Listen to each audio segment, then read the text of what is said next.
going to be talking about a lack of faith.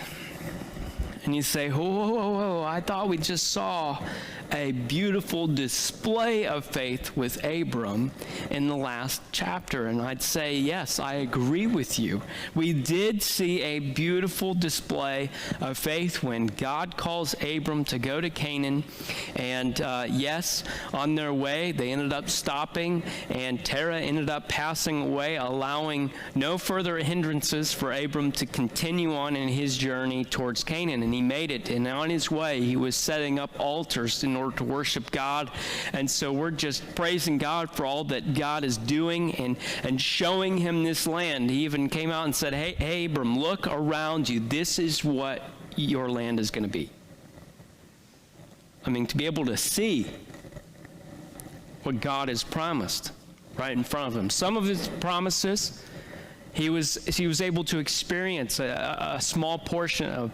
Most of the promises made, he won't be able to experience, as far as how the families of the earth are going to be blessed through Abram. And this is what we're relying on. This is what we're relying to continue, is that this promise being made of the families of the earth will be blessed through Abram's lineage.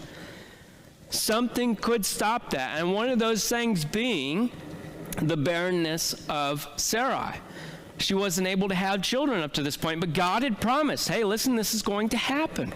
Now remember, Abram is also quite older. He's 75, Sarah's 65, and they're making their journey. They made their way, and then what happens right now? This story, this truth here, right here in Genesis chapter 12, we're going to see, reminds me of Noah. You remember when Noah came out of the ark? Made the altar, worshiped God. God made the promise. Here's the rainbow. Then guess what he did? He enjoyed too much of the vine. Have you ever been there in your life where, man, it just seems like you're hitting all the spiritual dots, right? You're just dotting those I's, crossing those T's, and it's like, woo, praise God, you're doing a wonderful job in my life. I am loving this. I am enjoying staying on this train. And then all of a sudden, somebody knocks you off of it, and that's called you. Have you ever been there? You get up on your horse, and you're just riding, and then all of a sudden, boom, why am I seeing stars? Why am I not riding and feeling the wind go through my hair, right? Just enjoying that. What's happening? It's often us that gets in the way. And as we see here in chapter 12, we see a lack of faith. What's going to happen with Abram? Will God keep his promises? Will Abram continue to have faith? And yes, he does falter here as we see how he is influenced by doubt. He's influenced by doubt in verse number 10. You go into verse number 10, it says, "And there was a famine in the land, and Abram went down into Egypt to sojourn there, for the famine was grievous in the land." Say, hold on for a second. You just got there. You just got to where God had promised, and he says, hey, go and just follow me, and I will take you to a place where I will give you a land. And all of a sudden, as soon as he gets there, you find the first trial of there is a famine. Now, I don't know about you, as you've gone through life and dealing with the different trials of life, and you think everything's going well, and then all of a sudden you lose a job, something doesn't go right, something falls short of expectations, and then all of a sudden, guess what we start doing? We start grasping at straws. It's like a person who doesn't like water but was tossed off of a boat. And they are grasping at the side, trying to get out of the water, right? We're trying to be safe from this. And as Abram is there caring for his family, but not only his family, but his entourage, if you want to say, his extended family and their extended family. Think about it. Did anybody enjoy extended family over Thanksgiving? Anybody? Yeah, you can raise your hand if you did. It's okay. It's not like you're confessing sin, okay? All right? Maybe you did have some sin over family time, right? It's like too much family. It gets a little crazy, all right? But just think of your entire extended family coming along on this journey. And you're trying to take care of them, and then all of a sudden there's a famine in the land. He needs to take care of his family. He needs to provide for them. He needs to make sure that they have food, that they have water. And so I need to find a place. Do you know what I don't see here? Is Abram calling out to God and saying, God, you promised me this land. What do I do? You provided the circumstances. What do I do? It's kind of like this morning when Pastor said, when the circumstances come in that we don't quite understand, that maybe aren't up to par with what we're thinking, are we deflated? Are we depressed? Are we downhearted? Are we trying to create a plan when God's already created that plan for us? Are we grasping at straws? Oh, what do I do? What do I do? And we start freaking out. We go from calm, level 0 to level 10 in a matter of seconds. Anybody like that? Okay, some of you do it more on the inside. We really don't see much of that. Some of you do it on the outside. It comes out very fast. We can see when you go from level 0 to level 10, super fast. Okay, I had a friend up north that somebody asked him, the previous pastor asked him to be a deacon, and he says, listen, you don't want me to be a deacon. You want to know why? I go from 0 to 100 in a matter of seconds. I will tell you how it is. And sometimes that can be concerning. Sometimes it's a good thing and it's helpful. But we see that on the outside, and it comes out. And when we go from 0 to 100, from 0 to the extreme, and we're trying to find a way, we can become influenced by our doubt. Then we start to question our circumstances. We start to question why God brought us here and why God has put this in our lives and what God is doing. And God, I was content with what's going on. Why do you have to add these things into my life? And we start asking all of these questions, and we start moving in a totally different direction. We start bowing out. We start checking out. It's like, I'm done. I'm out. I quit. And so he decided, Abram went down to Egypt to sojourn there. Egypt is not in Canaan. It's not the promised land. There was no asking God. There was no dependence on God in this moment. He just started moving. It wasn't an easy famine. It was a tough famine. You say, well, what's wrong with him just trying to take care of his family? We must go to God first.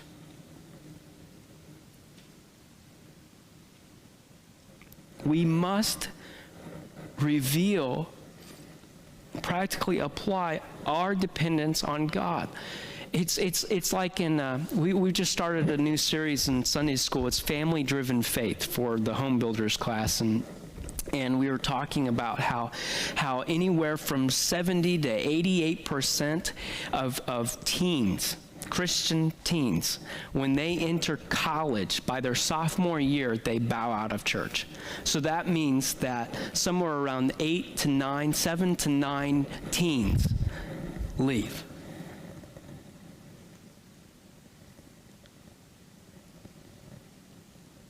Oh man, why? Maybe when the going got tough, there was no dependence on God, and everybody was just searching for some other thing to get out of the problem that they were in, rather than wondering, hey, is God doing something with these circumstances to make me stronger in my faith? Is God trying to prove a point to me? Is God trying to show himself mighty in my circumstances? Is he trying to show his glory? Is he trying to prove himself to me? We need to start asking these questions. And then maybe if we start acting in such a way where we believe rather than doubt, those people that are in those circumstances will see that there's a difference in us as Christians. But yet, he makes his way. And I've got a picture here. I brought this picture back up just to show you what's going on here. As he's gone from down on the bottom right, up to Haran, which is on the top center of the Mesopotamia, the crescent, the Fertile Crescent, and that's where his father died, and he's gone down to Beersheba. Well, that's where it's stated where he had built that altar there, and God had said, hey, this is your land. But then he just kept heading back down, farther and down, south to Egypt. I just wanted to give that picture in your mind. That way you can kind of see where it's going. It's not like he just headed over to Hewitttville or Langleyville. It was a pretty good distance for him to be able to travel in order to get out of the land that God promised. So how do we respond? Do we have faith? Do we pray? Or do we try to figure out our own way? And then you get into the next point here. The next point, the doubt magnifies for self-preservation. See, when we start in one direction, it's much easier to just keep moving in that direction, right? Okay, so just like you're driving in one direction, okay? You just keep on driving. Is it easier to stop and to make a U-turn, or is it just easier to keep on going? Okay? Is it easier to stop and to turn right or to turn left, or is it much easier to keep on going? It's just like in our lives when we're going one direction, and this doubt, we are depending on this doubt, we start moving in one direction, and then all of a sudden, when the different circumstances present themselves, we start to continue moving in that direction. It's almost like that we just keep gaining that speed and going downhill rather than stopping and saying, hey, I got to stop here. I can't do this anymore. I got to stop doubting my God. And this is exactly where Abram is going in verses 11 through 13. And it says here, and it came to pass when he was come near to enter into Egypt, that he said unto Sarai his wife, behold now, I know that thou art a fair woman to look upon. Now, I think that King James language is kind of funny at times, okay? Because if I was to go up to my wife and say, you're a fair woman to look upon, I think she would be a little upset. Don't you think? Okay? All right. So maybe let's, guys, don't take advice from whatever Abram's going to say here, but if you were to actually go deeper into this language, you would understand that fair means that she was a beautiful woman. Okay? She was pretty. She was fair to look upon in a beautiful way, all right? And so he says, hey, listen, Sarah, you're a good-looking woman. And at that point, I think that she would be pretty happy, okay? But he's not done with the conversation. It says, therefore, it shall come to pass when the Egyptians shall see thee, that they shall say, this is his wife, and they will kill me. But they will save thee alive. So as soon as they see you and how beautiful you are, I'm concerned that they will try to take you for themselves and kill me. Great conversation to be having on our vacation here. What happens? Verse 13, say, I pray thee, thou art my sister, that it may be well with me for thy sake, and my soul shall live because of thee. Do you notice one thing that you don't see within this? Okay? He's trying to act as if he cares about Sarai. But really, he's only caring about himself. He's saying, listen, you're a beautiful woman. And she's like, brownie points, whoop, whoop. And then,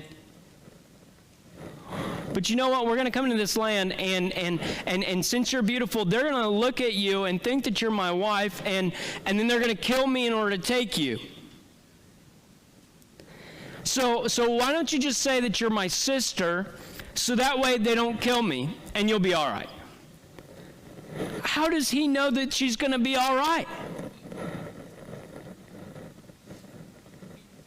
Does he know the Egyptians and how they treat women? Does he know what's going to happen? Does he know what's next? Does he know what they are going to do with her? He doesn't know. He's just looking out for himself. It's called self-preservation. And listen, in the midst of this, you say, this is weird. Why is he saying that she is his sister? Well, sort of. She is his half-sister in the sense of in Genesis chapter 20 and verse 12, and yet indeed she is my sister. She is the daughter of my father, but not the daughter of my mother, and she became my wife. He's describing Sarah. He's saying, hey, listen, we are sort of, but I'm not going to tell the full truth. I'm going to use deceit in order to save myself. Now, this just reminded me of an old commercial. I don't know if you remember this. But let me preface this by, has using deceit or not telling the truth ever helped anyone? Okay, maybe you have an illustration against what I'm trying to say, but did you remember when they tried to create this commercial where Abe Lincoln was sitting there in the room and his wife looked over at him and she says, does this dress make me look fat? And then they're playing off the fact that he's supposed to be Honest Abe, right? And he just, and he can't say anything, right? And guess what happens? I imagine he got in big trouble. It didn't matter, okay? And then they've got those commercials that, it's been a long time. I hate commercials, so I got to go back to like years ago in order to find these commercials, right? And the response was eat a Twix. Did you ever watch that? Okay. Have you ever tried that? Whenever your wife has asked you a question that you don't want to answer and you just ate a Twix? I don't think that that's going to get you out of trouble, okay? All right, it's just going to happen. You're still going to be in trouble. Make sure the couch is comfortable, okay? All right, but in his sense, he is stating here that, listen, you are sort of, my sister, and so we'll try to get out of this. What is he trying to do? I don't know. It doesn't really go back into all the details of every single reasoning behind why he's trying to present this, but he is trying to self-preserve. Maybe he's trying to get to the point of, hey, we'll just bide our time in order to hopefully get out of this famine. But if this famine's bad enough, they're going to have to stay here for a little while. At least in their thought process. And so, does this have any effect on God's promises? Does this have any effect on his faith? On his wife's faith? On his extended family's faith? Sometimes we make desperate decisions not thinking of the consequences. We're just trying to get out of the moment's issue and ignore what could be. Kind of like last Friday. Now, Black Friday isn't as good as what it used to be. Does anybody go to Black Friday shopping? No. Man, that's probably because it's so depressing. Back in the day, I used to get a lot of sermon illustrations from Black Friday shopping. Just because the depravity of mankind came out.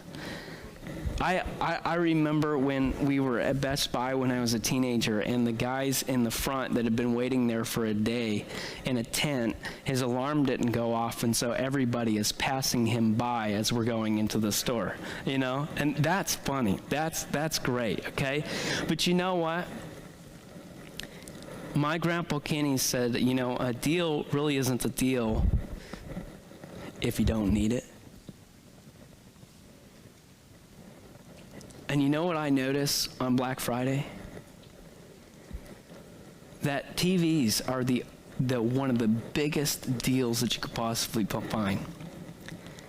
And people are so willing to go into debt just to get a bigger and better TV, only to find a couple of months later that they're going to have to turn that TV back in because they can't pay the cost. I'm a little nervous about all of the inflated costs on mortgages nowadays. Have you noticed that mortgages are extremely high, but you got a good interest rate? Well, I'll pay $20,000 more, but I'm going to get a good interest rate. I remember, as you look back into the past, okay, before my time, right? No, if you go back to like 2008, do you remember when the recession hit? People losing their homes. You go back even farther, housing crises. I'm a little nervous for all these people that are just jumping in because they think that they got a good deal, and then all of a sudden later on they're going to be losing their home, and it's not going to be a good situation. Oh, it looks right. I'm just going to jump in because this is what feels right in the moment. Okay? This is what happens in the matter of our spiritual walk as well. Sometimes we jump in because it looks like it could get us past the moment, but it really only adds to the consequences later on. I can deal with this, it's okay, but you know what? Choices have consequences. They have consequences.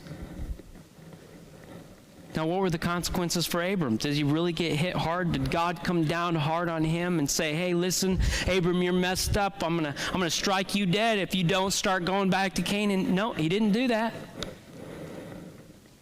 Did it even feel like he really came down hard on him? It really won't.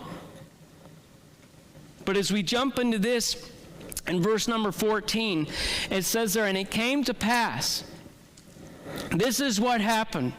When Abram was coming to Egypt, the Egyptians beheld the woman that she was very fair. She was beautiful. The Egyptians. She walked into town and people noticed. The princes, the higher-ups, the royalty also of Pharaoh saw her and commended her before Pharaoh. She was the talk of the town. She was the talk of the hierarchy. And the woman was taken into Pharaoh's house immediately. As soon as she walks in, and he entreated Abraham well for her sake. This is crazy. And he had sheep and oxen and male donkeys and men servants and maid servants and female donkeys and camels. All these things that were given to Abram. Why? Because they would have given it to her parents if they were present, but they weren't. So because Abram was her brother, the nearest of kin, he would have been given the gifts for her. And so Abram's sitting back, he's saying, hey, listen, I'm in good standing here. I'm being taken care of. I have been blessed by telling this lie. He's getting all these things. And you know what? Sometimes there is a little bit of pleasure, but it's only pleasure for a season. It goes on in verse 17, and the Lord did what? Plagued Pharaoh and his house with great plagues because of Sarai, Abram's wife. Immediately God starts punishing Pharaoh. Why is Abram getting away with this? Because God knew how to get Abram to do what he wanted him to do. And in this time, which I believe is very interesting, during this time, Egypt is actually in turmoil. We're back at about 2100 BC, right around this time period. And at this point, Upper Egypt and Lower Egypt are at odds with each other. They're fighting. And you know what this Pharaoh doesn't need? He doesn't need plagues upon his family and upon his household. And in this you see, and Pharaoh called Abram and said, what is this that thou hast done unto me? How did he know that it was Abram and that there was a problem? And he says, why didst thou not tell me that she was thy wife? How did he know this? We don't know. It doesn't say. It could have been that he just connected the dots and said, hey, as soon as she got in here, all of a sudden, we have gotten these plagues upon my house, and they were very superstitious people. And so in this sense that he could say, hey, it's got to be this new lady that I've added into my harem. It's got to be Sarai. And he goes directly to Abram and he says, why are you doing this to me? He says, why saidst thou, she is my sister, so I might have taken her to me to wife? Now therefore, behold thy wife, take her, and go thy way. Choices have consequences, because in this sense, the Pharaoh was plagued. And you say, well, God, were you just enabling Abram to continue doing what he was doing? No, as soon as he made it uncomfortable for Abram in Egypt, he had to go where God told him to go. He had to go back. He had to go where God promised him to go. He had to depend on God's promises and in his safety, and he had to depend on what God was doing in the circumstances that he was in. He had taken his safety net away so that Abram would do what God had called him to do. But in these consequences, what he could have done? What if Pharaoh, and thank God in his sovereignty that he did what he did, right? In his sovereignty, he stopped Sarai from becoming the wife of the Pharaoh. If Sarai would have become the wife of the Pharaoh, guess what would happen? The covenant that God had made with Abram would have been all voided out. And guess what? At that point, God wouldn't be a faithful God. God wouldn't be a trustworthy God. God wouldn't be holy. God wouldn't be sovereign. But in his sovereignty and proving all of his character, he stepped in time before Sarai could step in and be the wife of the Pharaoh. There is no question at this point whether this is what comes to be, okay? In the sense of, some of the different situations in our culture today. Women wondering whose child this is, right? They don't have to wonder about that. God stopped it before it even happened, before this promise could be voided out. And so God in his sovereignty helped in this situation, but you know what? The consequence being that Abram had to get out right away, that it said in verse 20, and Pharaoh commanded his men concerning him, that they sent him away and his wife and all that he had. Every single thing. And he made sure that this was going to happen. This was a forced out to make sure that Abram would go back to where he should go to. But one of the other consequences that Abram's dealing with in this type of situation and all the choices that he made is very interesting. Down in Genesis chapter 16 and verses 1 through 2, I think this is super interesting. It says, now Sarai, Abram's wife, bare him no children. She was still barren. And she had an handmaid, and what? Egyptian, whose name was Hagar. And Sarai said, Abram, behold, now the Lord hath restrained me from bearing. I pray thee, go in unto my maid. It may be that I may obtain children by her. And Abram hearkened to the voice of Sarai. You know what's interesting in that? If Abram would have never gone to Egypt, would they have ever attained Hagar?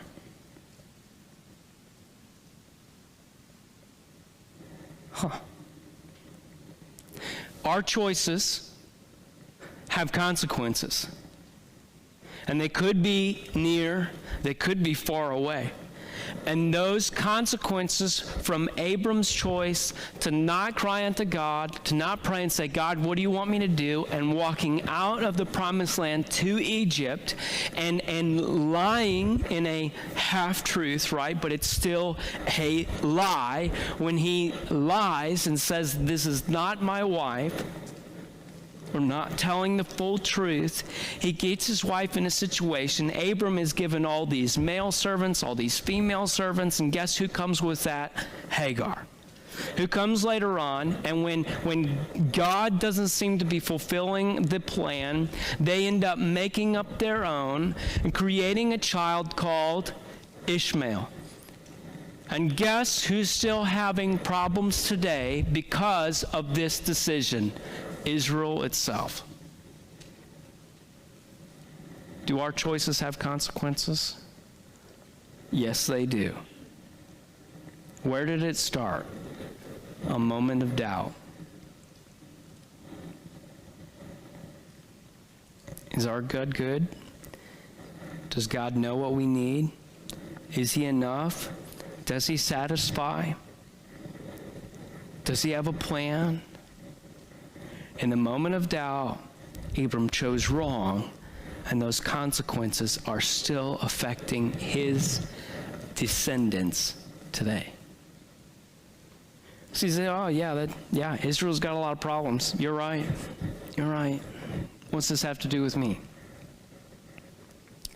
If you're a child of God, it is required of you to place your faith in God on an everyday basis, no matter what the circumstances might be. No matter if they are uncomfortable or if they're not something that you would like, or hey, this is taking me to a level where I have a lot of questions, that God promises that the word is a lamp unto my feet.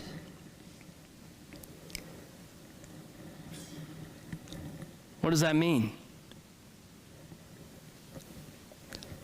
That he's going to shine the way for me to walk, to take the next steps.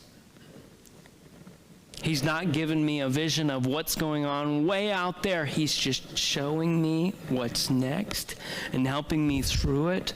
But you know what? When there is a lamp unto your feet and a light unto your path, then that means as you walk, you will need to continue to depend on that light. Is that correct? What happens if that light goes out? What happens if you throw that light to the side? Well, I'll tell you what happens. At night, I'll walk out to get some firewood. But I have this little rat I call Gus, okay? He's a dog. Some call him a dog, okay? But you know what?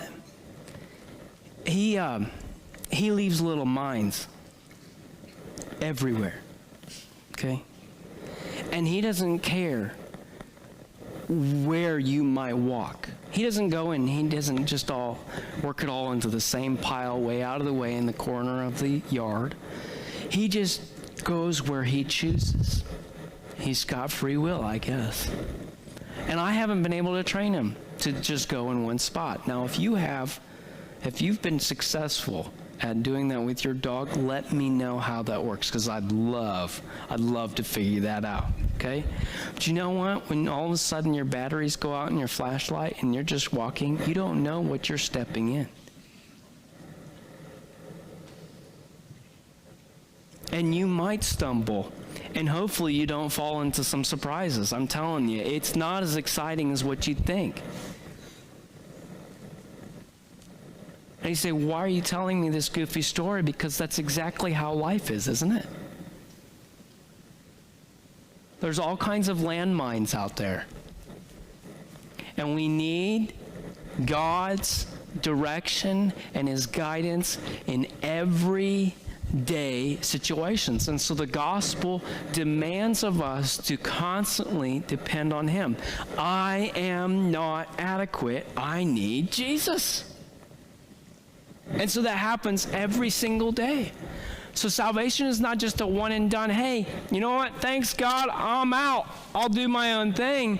It is a progressive sanctification that I'm continually walking with him and I'm growing with him, and so I need that light to be able to shine wherever I'm walking, because guess what? Do you know that the road that we run is not the easiest road? I've likened it to Illinois roads, where you have to swerve and make sure you miss all the potholes, right? It's the same way in the sense of life. There are different things in our path that we need to be able to watch out for and make sure that we don't go down the wrong path. Have you ever taken the wrong route on your trip to your destination? Have you ever gone on vacation and then all of a sudden Dad says, well, we took the scenic route, and we all know what the scenic route is. It's the wrong way. And then when Mom turns the map around, oh, it's supposed to go that way. We don't deal with that anymore. We've got GPSs, right? So there's no more marriage fights, in the vehicle, because you don't have to worry about that. Except for when that lady on the GPS tells you to go the wrong way.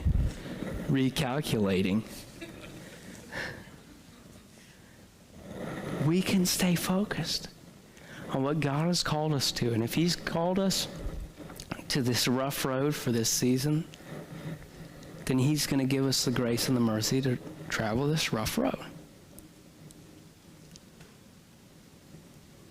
If he's going to take us on a different road than what we were expecting for this season, then that means he's going to give us the grace and the mercy to be able to deal with this different road for this season.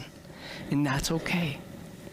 If God's called me to the uncomfortable, if God's called me to the unknown, hey, guess what? He knows. He's got it under control. God is the God of my circumstances, and so I can trust in him. And so where did all this start? In a moment of doubt. And that's where I just need to become content with where God's going to take me.